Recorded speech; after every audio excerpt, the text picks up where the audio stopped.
আপনাৰ art college দেখছে R art কলেজেৰ সন্মুখত আপনাৰ বিশিষ্ট সন্তান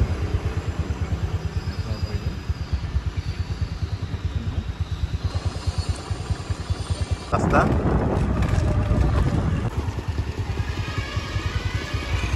এনেকৈ সিধা গ'লে আপুনি বৰপথাৰ পাব আৰু এনেকৈ গ'লে আপুনি বশিষ্ঠ পাব আৰু ইফালেৰে যদি ওলাই যায় বশিষ্ঠ চাৰিআলি পাব।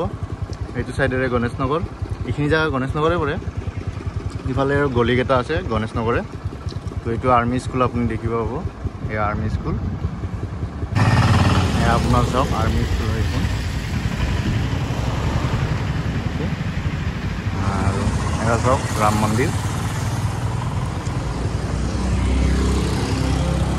ইফালেৰে আপোনাৰ চাৰিআলিৰ ফালে মেইন হাইৱে ওলোৱা, এইটো আপোনাৰ অন্ধ স্কুলত। আৰু আমাৰ এইকেইটা ইউটিউবাৰকেইটা ভিডিঅ'টো আগলৈকে চাই থাকিব আপোনালোকে।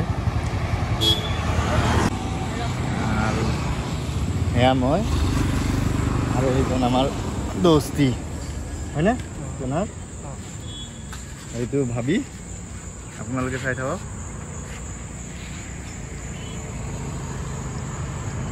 লাকি কি কৰি আছ? মোকো দে না। চোৱা মোৰ পেন ফাটা আছে, এয়া চোৱা, এয়া পুৰা পেনটো ফাটা।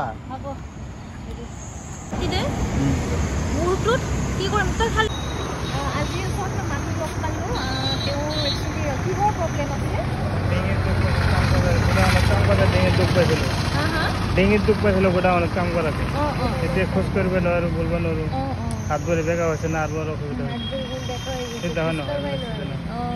কিমান বছৰ হৈছে? লকডাউনৰ পৰা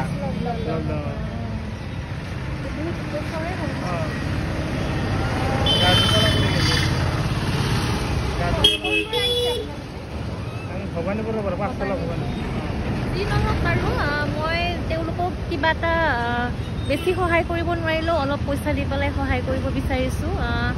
আপোনালোকৰ আশীৰ্বাদ থাকিলে আৰু নিশ্চয় আগলৈ এনেকৈ হেল্প কৰিম বুলি আশা কৰোঁ আৰু ধন্যবাদ। বিয়াটো দেখাই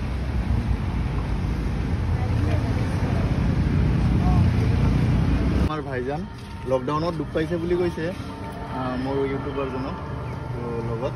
তো মই অনলাইনে পে'মেণ্ট কৰিম, তেখেতক দোৱা লাগে, বেলেগ একো নালাগে, মোক দোৱা কৰি দিলে সেইখিনিয়ে।